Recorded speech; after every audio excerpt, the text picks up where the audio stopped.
Bonsoir les amis, la dernière fois, on s'est arrêté à la page 214 et on continuera la lecture. Oui, tu étais accusé de meurtre, c'est ça?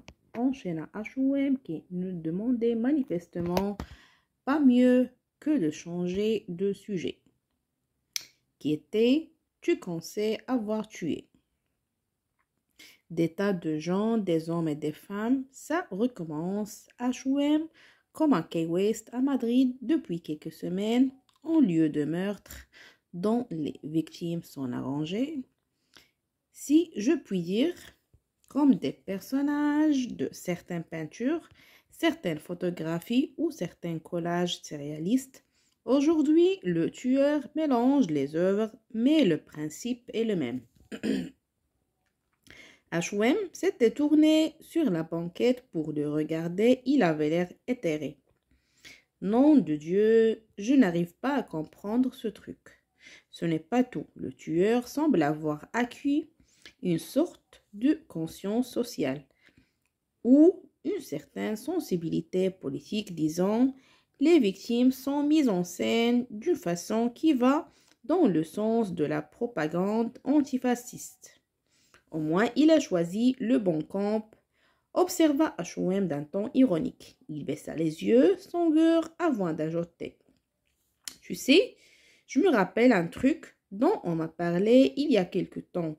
Je n'ai plus repensé depuis, mais avec ce que tu me racontes maintenant, je vois le truc sous un nouveau jour. Il paraît, il y a des centres d'interrogatoire secrets et très bizarres aux alentours de Barcelone. Tiens-toi bien, et là-bas, les mecs auraient inventé un système de torture psychologique inspiré des céréalistes. Benuel, Cli, Idali et tous ces autres enfoirés misogynes. Les gars qui étaient à l'origine du projet s'appellent Alphonse Lorenzic, une sorte d'artiste anarchiste, lui et son groupe appelant leur nouvelle forme de torture psychologique l'interrogation psychotechnique. C'en était trop. Même pour Hector, ça paraît complètement dingue. Repliqua-t-il, c'est des rumeurs. Non, je crois que c'est bien réel. J'en ai entendu parler par plusieurs personnes de confiance, dont certaines appartiennent d'ailleurs au mouvement céréaliste.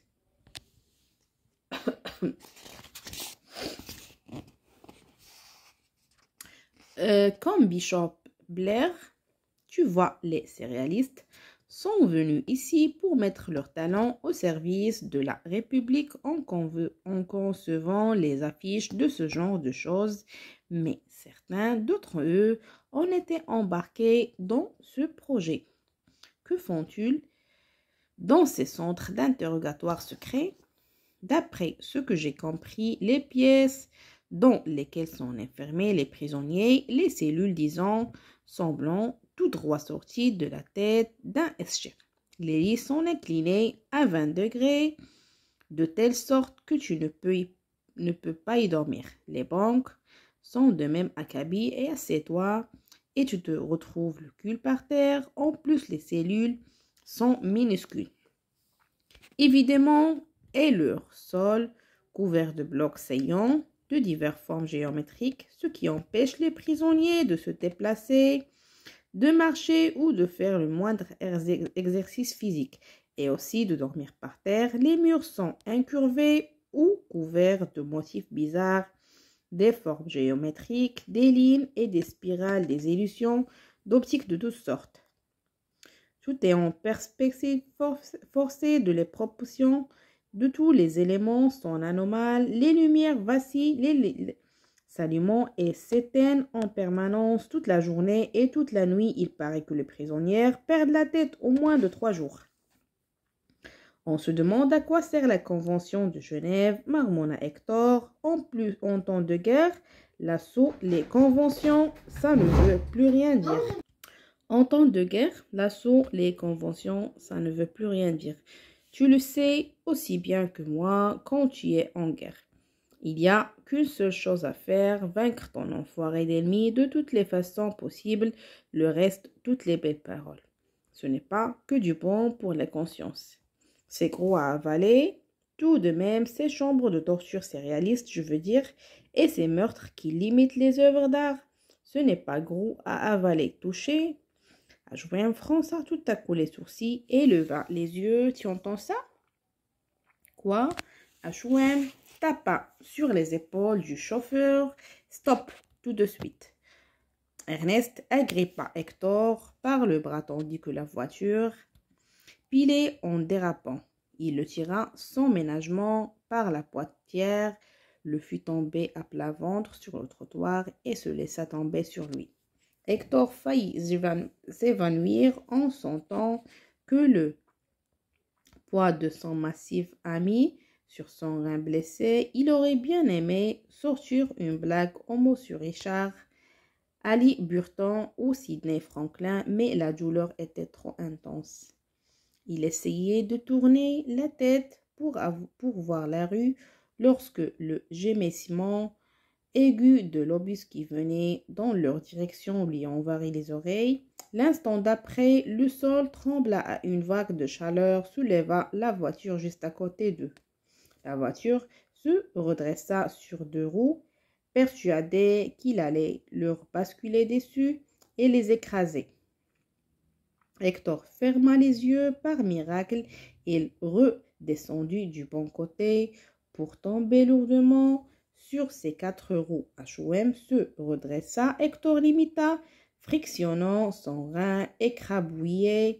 Ils virent alors que leur chauffeur n'avait pas eu le réflexe de quitter la voiture. Un morceau de métal lui avait perforé la tempe et elle était là, assise sur son siège, les mains crispées sur le volant, les yeux encore ouverts. Une femme hurlait. Les deux écrivains se retournèrent et la virent de l'autre côté de la rue. Une femme dont la robe était en loques, un foulard sur la tête, tenant par la main un petit garçon de 4 ou 5 ans, suspendu au bras de sa mère, debout sur une seule jambe, la bouche arrondie, les yeux écarculés. Il fixait sa jambe gauche qui gissait à 1 mètre de lui.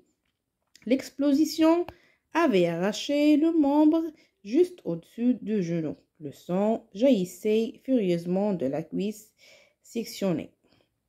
H.O.M. fit de médecin. Il précipita vers le gamin en retirant son manteau. Hector l'entendit crier par-dessus le bourdonnement qui lui emplissait encore les oreilles après l'explosion. On s'arrête à la page 217 et on va continuer dans une prochaine vidéo. Merci pour votre attention. La Rhapsodie en noir de Greg MacDonald.